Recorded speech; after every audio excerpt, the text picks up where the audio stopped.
Vivindo a Costa da Morte. Pois sintonía da tertulia política de OSE, 32 minutos sobre a unha. A ver se é menos accidentada que a última que tivemos. Temos outro lado do teléfono a Patricia Iglesias do Partido Socialista. Que tal, Patricia? Moi boas. Moi boas, que tal? Bos días. Tamén a Rubén Lorenzo dende o Partido Popular. Hola, Rubén, moi boas. Hola, moi bo día. E temos no noso estudo a Óscar Inso. Que tal, Óscar? Moi boas, no Bloque Nacionalista Galego. Hola, bons días. Nestes días chuviosos. No. Deixa estar. Moi bons non son. Eu creo que canto máis falamos de que chove, sumamos un día máis de chuvia, así que mellor deixalo. Bueno, temos dous temas para falar hoxe, temas de actualidade destes días. Por unha banda, problemas que hai coas infraestructuras dos centros escolares, varios os centros e comunidades educativas que están protestando por o mal estado dos edificios, dos centros escolares, e por outro lado, pois o tema de Monteneme. Como estamos escutando os alcaldes da Laracha e de Carballo da situación, bueno, eu creo que podemos empezar con isto e eso, pidemos algo de brevedade para que nos dé tempo tamén para falar dos centros das escolas. Óscar, empezo contigo. Estábamos escoitando o alcalde de Malpica e tamén de Carballo, e bueno, desta catástrofe que pudo ser máis, pero afortunadamente quedou en principio non afectou as vivendas, as casas da localidade de Aviño aí cercana á mina de Monteneme, e bueno, e a espera de ver que pasa, non? Dos estudios que se vayan a facer, coñecer a causa exacta e tamén que non se volva a repetir, que dicía o alcalde.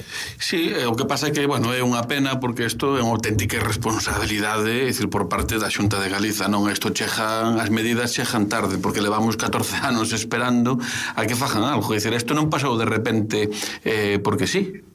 É que levamos avisando un montón de tempo, xa desde o ano 2013 que teñen avisos na Xunta de Galiza por parte do Concello de Carballo, onde se lles dixo que había perigo co tema das balsas en Monteneme, non? Bueno, resulta que en 2014, xusto pouco despois de que nese inverno se avisara, pasou o que pasou. Pasa que, bueno, que a gran sorte tamén de que se bifurcou, non? E entón, bueno, unha foi Parraso, unha avalancha, e outra parte foi para Viño, e aí sí que afectou as casas. Pero o conto é que despois de tanto tempo o Partido Popular pois chega tarde, non? Porque empezaron as obras de restauración fai unhas escasas semanas, e bueno, ainda por riba pois fano mal, non? Fano mal porque estaban avisados de que había unha galería nesa balsa. Estaban avisados. E cando negaron, bueno, estes días vimos na prensa que efectivamente ahora aparece no catálogo e estaba catalogada. Ben, xa o sabíamos, e xa se lle dixeron, é dicir, aos responsables de minas provinciais, fan un plan de restauración, non se ten en conta, e ainda por riba, bueno, como salía hoxe na prensa, se fai mal, non? Resulta que a auga, en vez de quitala dunha balsa para outra, para despois, bueno, para que fora para depuradora, fixeron ao revés, e puxeron a agua xusto na balsa, co final fui ata o mar, non? Ata a praia de Ríos. En fin, isto é unha responsabilidade, e eu non sei se esta non xo levamos denunciando hai moito tempo. Esta é a política mineira do Partido Popular, deixar que veñan empresas a expoliar os nosos recursos, que fajan unha desfeita e despois co tema da responsabilidade limitada, é dicir, da falta de responsabilidade das sociedades, pois estas collen e non responden, e ten que ser a Xunta cos cartos de todos o que teña que restaurar unha auténtica desfesta. Eu estive ali arriba tamén, e a verdade é que aquelo dá pena, e desde logo os cartos que a Xunta dedicou un consello onde que se licitou depois por menos, é dicir, non chegan, nin van a chegar, é dicir, para facer unha verdadeira restauración medioambiental. Aí se precisan moitos máis cartos, pero como decía ben o alcalde de Carballo, o importante é que se adopten medidas de seguridade e mirar de que non volva a poder pasar, porque pudo haber unha desfeita. E despois no próximo turno sí que quería facer referencia, porque a mí sí que me parece importante, decir, a falta de resposta, porque ás 3 da mañán houve unha señora, decir, que quixo ir por esa carretera porque iba a buscar, bueno, pois creo que algún fillo e tal, e avisou o 112 ás 3 da mañán. E sin embargo, hasta as 9 da mañán non se lle avisou aos alcaldes de Malpica nin de Carballo. 6 horas, sobre todo cando se está cuestionando a resposta que houve tanto na Dana, é dicir, como en Adamuz, e resulta que aquí 6 horas desde o primeiro aviso, as 3 da mañán hasta as 9 da mañán, que sin darlle traslado aos xefes de Protección Civil.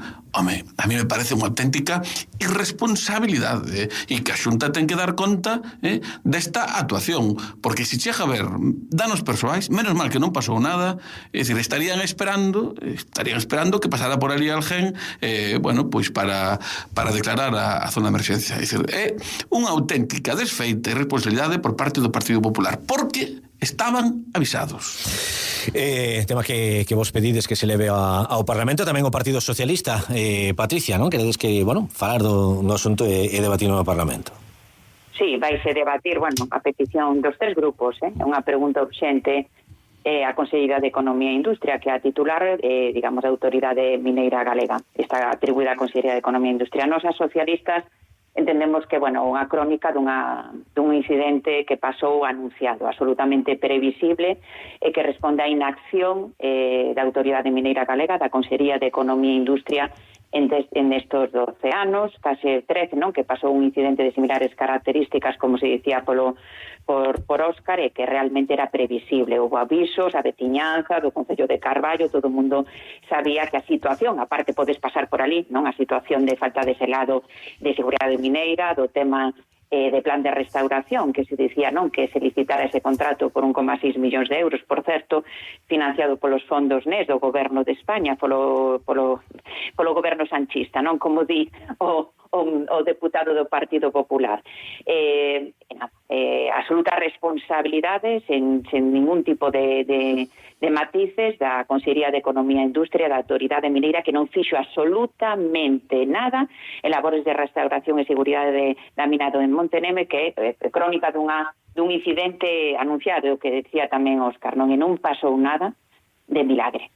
Porque eu estive ali tamén, ao día seguinte de que pasou o tema do colapso, e vin como realmente arrasou completamente todo, arrancadas as raíces das árbores, un muino había ao lado das casas de Aviño absolutamente arrasado, a profundidade do surco era tremenda, e porque cando pasou, as horas que pasou, porque aparte é unha carretera moi transitada de camiño de comunicación da Aviño á aldea de Cambre en Malpica, é moi transitada, a xente vai camiñando e non pasou nada, e non temos que lamentar danos persoais por sorte. Pero o que pasou é absolutamente unha irresponsabilidade de libro do Goberno galego, nomeadamente da Consellería de Economía e Industria, que non fixo absolutamente nada. Fálase do feito da galería que estaba catalogada do 1990, un censo mineiro que non está nin actualizado. E sabían, e tiñan o que amosa que evidentemente tiñan coñecemento desa galería en donde se produce o tema do desbordamento da balsa. E tamén o que apuntaba Óscar, realmente, non foron precisamente rápidos para atender a este incidente. Pasaron máis de 6 horas hasta que se activou, digamos, o dispositivo de emerxencias, eso sí, coordinando tamén a axuda que se prestou por parte tamén da delegación de goberno e tamén do Concello de Carballo e Concellos limítrofes e tamén emerxencias de Galicia. Pero 6 horas sin activarse, cando tamén é responsabilidade directa da Xunta de Galicia e do Goberno galego do PP. Non sei que nos terá que explicar a conselleira no vindeiro pleno, pero está claro que deberá facer autocrítica. Nos xa pedimos, registramos unha iniciativa e pedimos tamén analítica de que de Augas de Galicia nos últimos 5 anos hasta o incidente que pasou o 31 de xaneiro. Que fixeron? Como era tamén, porque se di que non hai delito medioambiental. Hai tamén interposto unha denuncia penal contra responsables políticos directos e tamén unha empresa que sabemos que se declarou un concurso de acreedores fai 14 anos, Leitosa S.A.U., que curiosamente estaba xestionada deixou a mina abandonada de Monteneme xestionada por un administrador que tiña vínculos directos coa familia do PP valenciano, o señor Cotino, que todos sabemos que estivo imputado pola causa Gürtel. Todo que queda na casa. É o que pensamos dentro do Grupo Socialistas, que exixiremos responsabilidades polo que ocorreu no destrozo da rotura da balsa da mina de Monteneme. Rubén. Bueno, eu creo que calquera que pudera escoitar agora as dúas persoas que me antecederon na uso da palabra, pois eu creo que non deberían de estar moi tranquilos polos representantes que teñen no Parlamento de Galicia, non? Porque eu creo que é unha irresponsabilidade o que se está a facer por parte tanto do Partido Socialista como do BNG. Eu creo que o que hai que ser é cautos, hai que ser prudentes e non empezar a falar sin ter absolutamente ningún coñecemento nin ningún informe encima da mesa, non? Porque o que está claro é que houve un suceso, que houve moita sorte que non afectase a ninguna vivenda nin provocase daños persoais, en eso sí que estamos todos absolutamente de acordo, pero é moi fácil agora, a toro pasado, intentar apropiarse de uns argumentos que realmente non teñen peso. Eu preguntaríalle ao señor o señor Insua e a señora Iglesias, dende que están no Parlamento de Galicia, cantas iniciativas sobre Monteneme presentaron. A día de hoxe hai unha. A día de hoxe hai unha por cada grupo, tamén do Partido Popular. Eu escoitei atentamente, non sei se... Bueno, fixeches unha pregunta e a resposta. Di que oito. Tempo para responder, xa vou a responder eu ninguna. Ata este luns, que presentamos os tres grupos, unha pregunta a cada un. Joder, hai 14 anos que estades avisados, e xa na legislatura pasada se levaron iniciativas de Monteneme. Estades avisados polo Concello de Carballo. Unha vergonza. A ver, non é de recibo ahora. A ver, deixa de acabar. Non é certo. Pero bueno, eu insisto, hai unha falta de responsabilidade por parte dos políticos, neste caso do Partido Socialista e do BNG, porque a día de hoxe non temos ningún informe técnico encima da mesa. Eu tamén quero aproveitar a oportunidade, porque antes de entrar estaba escoitando ao meu alcalde, o señor Pérez, e eu tamén creo que aí estáse faltando a unha responsabilidade como alcalde. El mesmo acaba de recoñecer que el se está enterando das novas e das actualizacións das novas por parte da prensa. E a min pareceme algo de xeito maiúsculo moi irresponsable convocar a uns veciños cando non se ten información de ningún tipo de carácter técnico. Outra cousa é que de repente alguén se poña a falar do que el considera e do que el cree, pero creo que hai que ser un pouquiño máis responsables e un pouquiño máis prudentes cando a mina de Monteneme está no prego de prescricións do plan de labores que se realizará, podes ver o carácter técnico, a necesidade de restauración. Tampouco creo que unha socialista este en unha situación agora mesmo para falar de contratos, de vinculacións con familiares e demais. Señor Lorenzo, eu decía, ataca cando non ten argumentos, non hai mellor aprecio que... Perde un pouco esa... De verdad, demagogia pura, de verdad, como pode ter a cara, como pode ter a cara de dicir o tema da responsabilidade cando sabe que aquí advertiuse por activa e por pasiva do estado da mina de Monteneme. É un aspecto previsible, non imprevisible, previsibilidade. A ver, eu creo que tampouco se pode escudar no tema dos informes e decir que o alcalde que non pode falar cos veciños. Mira, os veciños están preocupados. Os veciños están preocupados e o alcalde o que ten que falar é falar cos veciños. Porque é co que van a falar, e foi o que fixo Daniel en Carballo, falar cos veciños. Acaba Óscar e depois Rubén. A responsabilidade igual está en que a Xunta igual, entendes, tiña que poñerse xa en contacto, é dicir, co Concello, que sabemos que lle dou sabemos que lle dou resposta a respecto das analíticas solamente, pero os de Minas non. O Concello de Carballo non foi afectado. Non que irades manipular, son manipulades. O Concello de Carballo non foi afectado. Non foi afectado directamente, pero indirectamente sí, porque si chega irá, pero xa houve unha avalancha que foi a raso, ou non o sabes? Ou non o sabes? E non hai perigo ningún de que poda pasar unha cousa parecida e que pode ir a raso. Home, non me jodas, coño. Isto non, a ver, home, é dicir, o que non podemos é mirar para outro lado, non podemos mirar para outro lado. O alcalde fixo ben en falar cos veciños, que é o que ten que facer, porque están preocupados. E ti ao final non entrastes no fondo do asunto. Non entrastes, por que non queres? Por qué? Porque no fondo sabes que hai unha irresponsabilidade. 14 anos sin facer nada, Rubén. A ver, Rubén. Ahora, Rubén. Acabas de decir ahora, Óscar, que había unha galería que figuraba nos informes. En eses informes, polo que eu sei pola prensa, como falas ti tamén, vasme a deixar falar, porque senón eu colgo o teléfono e falades vos. Fala, Rubén, fala. Vamos a ver, acabas de facer alusión a un informe do ano 90 de que existía esa galería. Sabes o que poñía en ese informe? Que esa galería tiña risco cero. 1990, pero eso non o decides, eso non o decides, porque estades facendo carroñerismo político. No, carroñerismo non, si vas ali, ti fostes a Monteneme, ti fostes hasta ali, ti fostes ali, xusto se ve, si fui xusto se ve, na balsa que se va Leirón. A ver, deixade acabar o argumento a Rubén, senón, despois falades vos. Rubén, brevemente. Sábado pola mañá, por certo, tamén teño que comentar, porque acaba de decir agora o alcalde que estiveron varias autoridades, olvidouse de decir que o deputado do Partido Popular tamén estivo ali, que eu estiven falando con el ali. E tamén se lle olvidou decir que como portavoz da oposición en Carballo, eu tívenme que enterar pola prensa, cando el xa o sabía dende as 10 da mañá.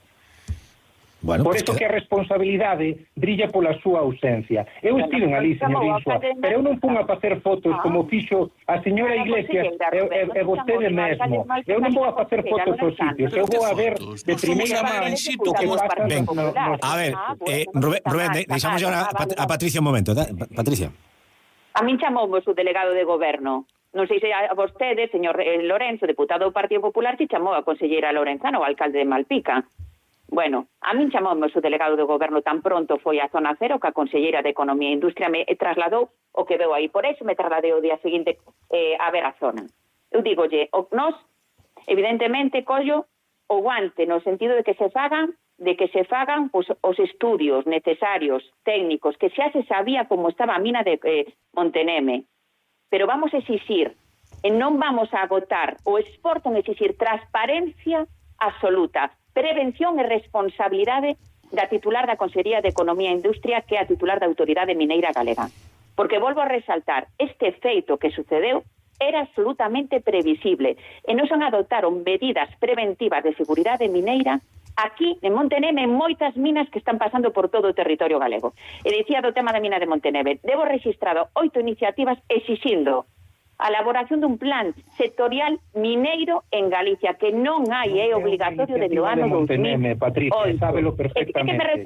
Quere que me remonte ao goberno presidido por Emilio Pérez Touriño? Porque lle digo que ano a ano sacaban procedimentos de licitación de concurso público para o selado e plan de restauración das minas abandonadas en Galicia. E a Xunta de Galicia, que leva 17 anos, non fixo absolutamente nada. E a responsabilidade directa sempre vai a ser dos explotadores dos recursos. Patricia. Pero se hai concurso de acreedores, a responsabilidade subsidiaria directa é da autoridade mineira competente conforme a legislación. A ver, Óscar, un momento e rematamos con este tema. A ver, eu creo que aquí, é dicir, o Partido Popular, Rubén, perdona, pero estás evadindo o debate. Estás evadindo e estás falando que se de fotos, que se de reunións, en vez de falar do fondo do asunto. E o fondo do asunto é que se levan 14 anos que estaba desavisados, porque gobernade desde hai 17 anos a Xunta de Galicia, entendes, hai 14 anos que se dixo que podía pasar isto. E isto de que non estaba catalogado, home, eu non son técnico, pero parvo non son, porque ali se pode ver perfectamente na balsa como a zona que está en riba xusto desa galería está rebaixada, para quitarlle peso a galería, joder. Calquer ingeniero que vai por aí sabe perfectamente que esa parte está sin terra, para quitarlle peso a galería. Entonces non veñas ti que decir que non se sabía ou que se informes tal. Mira, o papel aguanta de todo, e os informes tamén. O que non aguanta é a responsabilidade. E aquí Rubén, remata. A taberna tamén aguanta todo. Sí. O que pasa é que non queres entrar no fondo do asunto. Remata, se queres puntualizar algo, Rubén, senón pasamos ao tema do... Eu simplemente quero decir que os políticos non somos técnicos e creo que compre ter prudencia. compre ter prudencia e que non se pode mentir tan descaradamente dicindo que a Xunta de Galicia non fixo nunca nada con respecto a Monteneme. En 14 anos, non? Hai un contrato a día de hoxe adxudicado por máis de 1 millón de euros, estábanse iniciando os traballos necesarios para recuperar. Fai 4 anos. Deixamos aquí o tema de... Que a Xunta non fixo nada é mentir, porque ese proxecto non sai dun día para outro. Levanse anos facendo estudios... Leva 14 anos facelo. A ver, que falar desos tres a vez, eu creo que quedou clara a postura de cada un dos tres partidos. Quedanos 6-7 minutos, así que agora sí que vos pido brevedade e concreción, e falamos do tema dos centros educativos, e das protestas e das queixas que hai, por exemplo, do profesorado, da comunidade educativa do Fernando Blanco, pero tamén en outros centros escolares, dos colexios do Concello de Zas, por exemplo, de Baio, o de Zas, tamén en Ponteceso, os profesores outro día demandaban unha mellora, e hai un proxecto que din que decía a directora e que non se vai levar a cabo. Rubén, empeza ti agora, como se ve dende o Partido Popular e dende a Xunta a situación dos centros educativos e do seu mantemento? Bueno, nós dentro do Partido Popular a postura é clara, non? Digamos, o parque de centros educativos que ten a Xunta de Galicia en estes momentos ronda os 1.200 centros educativos. É certo que a maior parte dese parque xa supera ou anda alrededor dos 40 anos, é un parque que está antigo, e é un parque que levase anos traballando, aportando partidas económicas importantes en cada orzamento da Xunta de Galicia para intentar modernizar e facer actuacións de calado nos centros educativos, non? Eu creo que se está avanzando pouco a pouco, pero é certo que hai agora mesmo, hai que recoñecelo, que hai máis necesidades das que se están podendo abarcar. Por eso cada ano se está incrementando un pouco máis a partida para facer inversións en centros educativos e simplemente na provincia da Coruña en estes momentos estánse en ese plan de infraestructuras 21-25 que lle chaman de arquitectura pedagóxica, estánse investindo máis de 82 millóns de euros en obras nos centros da provincia da Coruña. Debería ser máis, evidentemente, pero tamén é certo que en isto nos levamos dende o Parlamento de Galicia solicitando en diversas ocasións que o Goberno Central, aínda que non teña competencias, bote unha man ás comunidades autónomas facendo un plan para colaborar en esa modernización do parque de centros educativos, pero sempre nos atopamos co voto negativo do Partido Socialista, ademais de que tamén pedimos que as obras pasasen do 21% de IBE ao 10%, algo que tamén se nos nega. Vale, é certo que estamos a falar dunha competencia da Xunta, a Xunta está chegando a donde pode, pero é certo que hai eivas que non podemos negar. Vale, Rubén, que se non queda tempo para que falen os outros dous. Óscar, eso. Sí, nada, para falar de eso tamén tenemos que esperar polos técnicos, non? A que veñan tamén aquí os colexios para ver como están, non? Porque tampouco podemos decir que hai goteiras, decir que hai problemas, que hai humidades, non? Non podemos decir nada, hai que esperar polos técnicos, non? Sí. Rubén, esperaste vos polos técnicos tamén en Adamuz? Si saliste desas 3 horas a facer declaracións. En fin, de verdade, é tremendo. Na cuestión de educación, desde logo, isto é o día a día, non? Cando se goberna, o problema que ten o Partido Popular é que cando goberna é soberbio, non? Soberbio, e digo isto con coñecemento de causa, porque, por exemplo, a directiva do Fernando Blanco non lles contestan. Levan presentando un montón de escritos e a propia consellería non lle contesta. E iso é soberbia. É dicir, están os nenos, eu estive en outro día ali, pero con joteiras, nunha clase contén 12 joteiras, non? Ese día xusto non estaba chovendo, pero están as marcas ali. É dicir, o patio non hai por onde collelo. As aulas non hai accesibilidade. É certo que dixe, hai 40 anos, é dicir, teñen unha antigüedade de 40 anos. O Fernando Blanco ten bastantes, uns cuantos centos, non? 140. Efectivamente, que estamos no aniversario para este ano. Entón, o que hai que facer é hai que invertir. O que non pode ser é que aquí apostemos para dar centos e miles de millóns de euros, é dicir, de fondos europeos para parques eólicos, para a industria enerxética e para a educación. É dicir, quen vai ir á escola? Os muiños. Van ir os muiños á escola. Home, eu creo que hai que priorizar. E hai que priorizar e non é un colexio solo. É o Agra de Raíces, é o Labarte Posa de Baio, é o de Zas, é o Eduardo Pondal en Ponteceso, é o Ponte Pedra de Carballo. En fin, son moitos colexios que necesitan cartos. Entón, desde logo, no bloque temos claro que o que hai que priorizar, desde logo, é a educación. Óscar, queda claro. O PP, bueno, pois prioriza o negocio, o de sempre. Patricia.